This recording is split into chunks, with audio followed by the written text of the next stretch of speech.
It's not often as a designer you get given a script that is set in a tailor's shop. Feels a little bit like the play within the play. Quite you meta. know? It is a bit meta, isn't it?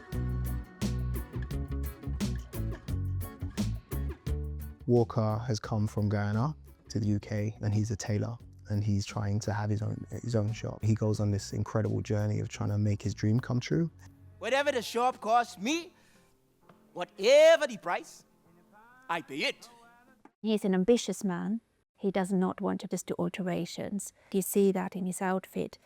He would have made it himself, and he's trying to say, this is what I want to do. It's going to take an age to put on the buttons. That's worth it.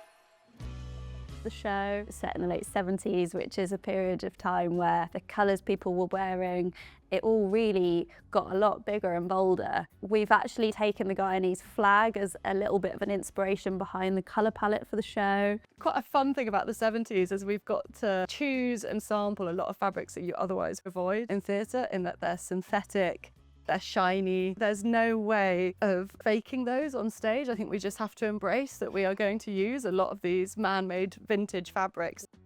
Once you've been doing it for a while, you realise how many periods have very similar things. The wide lapels of the 1970s suit, really similar to the 1940s, but with something like an Edwardian body. The 70s took that and was like, we'll just make them like even bigger, we'll make it brighter. The shapes, the silhouettes, the collars are just all so bonkers. To source and make for that, it's just fun because you're not having to be subtle. You can just be really playful. For Walker's suit, we started off very loud and then actually ended petering it back a bit, where we're like, really, we should be choosing something which will make him look quite sleek and cool. I'm talking suits for trendy, successful young guys. We meet the actors the first time when we measure them, and then we would create a paper pattern for the design. We then cut the material and all the canvassing. We then do a based fit, which looks like this. This is ready for the fitting. I think that excitement about what the show is about has also bled into the fittings. Isn't it sweet? Wow, this is so dreamy. For stage, as opposed to it being clothing that you buy in a shop, there's quite a lot of difference. When we make something, we know it needs to be worn every day for at least the next 2 months. They're doing a lot of physical activity on stage, so these things have to be really robust. I'm pretty sure with my movement, I think Carl is the one who goes quite heavily down onto his knees. Not everyone knows that the suits, once they're fitted, are then taken all apart. We will flatten this costume out again, adjust the paper pattern and recut all the materials.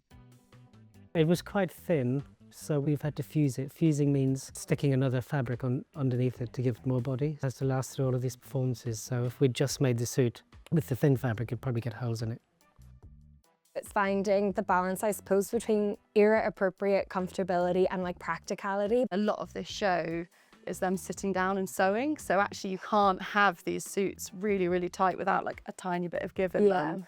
The amount of knowledge that we're able to kind of rest on in our costume fittings is so brilliant, so supportive. We'll make it less bulky, and I think we can take a little bit away there. I think fittings are quite sacred because they're these really sort of safe sort of rooms where people can come in, start talking about their character. It's where a lot of things are sort of discovered.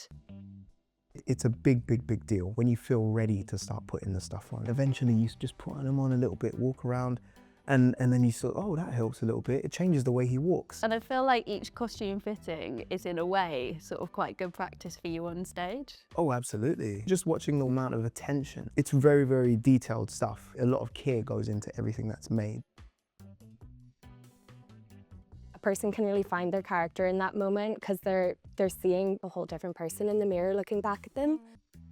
For Arinzé, I would hope, particularly as he's taken such an interest in how tailoring works, that he's also just really enjoyed the fitting. I want him to feel great in his suit. I want him to feel confident, and I want him to feel comfortable. It's quite like a special and unique experience to have something really tailored to you, your body, to feel comfortable. And it's not something that we would all get to experience. So I think you come away from that feeling quite well looked after. You've got the measurements, you cut the pattern, you baste it together, get into the fitting room, and it fits. And it's just the nicest feeling in the world. It feels really nice to us to work on this show called Alterations, because The actors have been here and they have seen our work and they have been learning to sew with us. Learning how to fix certain things, how to sew, how to overlock, how to cut. By the end of 2 days, they were doing herringbone stitch on a pair of trousers, you know, and they were so into it. Buster here is a regular genius with his sewing machine. It's a play really about ambition. You know, when the odds are against you, still placing your bet. These are people with great style, but not necessarily a lot of money, but they're still really proud of their appearances. The men particularly have loved trying on these costumes, and I think because they are quite flamboyant. It was an era where men were able to wear things that made them look fantastic in a way that menswear today isn't always so expressive. So it's a lovely insight into this shop. These are men of various different generations, all looking really different, but all wonderful. There is a thing that happens when you take great pride in how you look. Sometimes just looking in the mirror and seeing that you've made an effort. Walker takes pride in the way he looks, but also in making other people look good too. When he had nothing and he was able to make himself something really nice and feel better about himself, he's giving that to other people as well.